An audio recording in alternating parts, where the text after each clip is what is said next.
Nah, kita paling indah itu ketika berakrab-akrab dengan Allah Subhanahu wa taala, beramah tamah dengan Allah Subhanahu wa taala, bercengkrama dengan Allah, bermunajat dengan Allah. Munajat itu berbisik mesra dengan Allah, berkhalwat. Bismillah, assalamualaikum warahmatullahi wabarakatuh. Saudaraku dan saudariku yang berbahagia,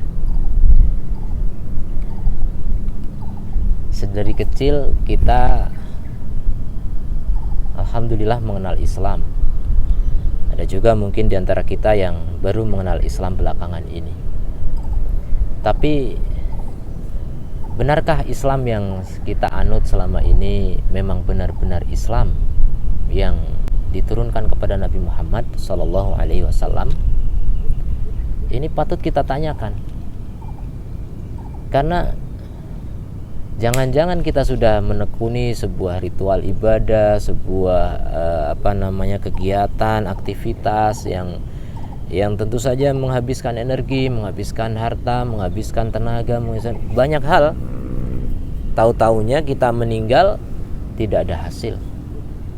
Maka kita wajib untuk kemudian ngecek kebenaran agama yang selama ini kita anut. Bagaimana cara ngeceknya? Ya kita wajib belajar. Kita wajib bertanya kepada ahlinya, kepada ulama yang merupakan pewaris Nabi SAW. Dan ulama juga banyak, ya. Sekarang orang yang diulamakan juga banyak. Ini juga membuat sebagian orang bingung. Maka tidak perlu bingung, ya, saya kasih tip tentang siapa sebenarnya ulama itu. Ulama yang dikatakan warasatul anbiya, yang dikatakan pewaris para nabi, yaitu adalah orang yang memang betul-betul mewarisi ilmunya Nabi. Artinya apa?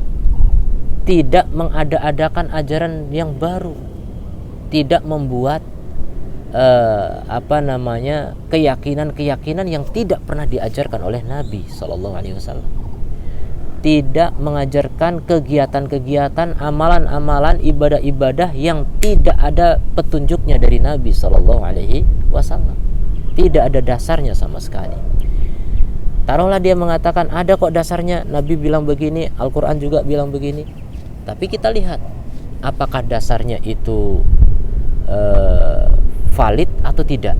Kalau itu taruhlah hadis, apakah hadis itu sahih, minimal hasan, atau bahkan hadis itu dhaif, atau bahkan maudhu, palsu. Nah, inilah sumber kesesatan, penyimpangan yang terjadi di tengah kaum muslimin. Makanya Islam menjadi warna-warni, terkotak-kotak kaum muslimin, ya, seakan bukan satu agama lagi. Ya karena memang begitu kenyataannya. Karena mereka tidak menyeleksi sumber yang valid dalam beragama, tidak melihat, tidak memperhitungkan mana yang bersumber dari Nabi asli dan mana yang palsu. Nah, itulah resikonya. Maka dari itu wajib kita untuk mempelajari dengan sungguh-sungguh agama ini dari sumber yang asli, ya, Al-Quran, hadis, dan hadis pun yang sahih atau hasan, makbul, ya. Kemudian kita bertanya kepada ulama ahlinya yang memahami Al-Quran dan hadis itu. Nah, ciri-ciri ulama yang benar adalah ulama yang berpegang teguh dengan pemahaman sahabat radhiyallahu anhum. Jadi kalau ulama itu berani menafsirkan ayat tapi dari otaknya sendiri, hati-hati. Kalau kita bandingkan ternyata berbeda dengan pemahaman sahabat, itu penyimpangan. Karena sahabat adalah mereka orang yang paling faham tentang Al-Quran. Sahabat juga yang paling tahu tafsir dari Al-Quran. Sahabat yang paling tahu tentang kehidupan Nabi SAW, mengalami sendiri, melihat wahyu turun dan sebagainya.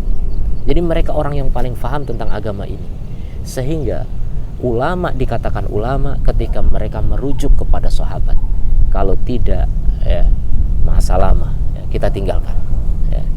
Kita kembali kepada agama yang benar. Itulah cara berpikir yang cerdas.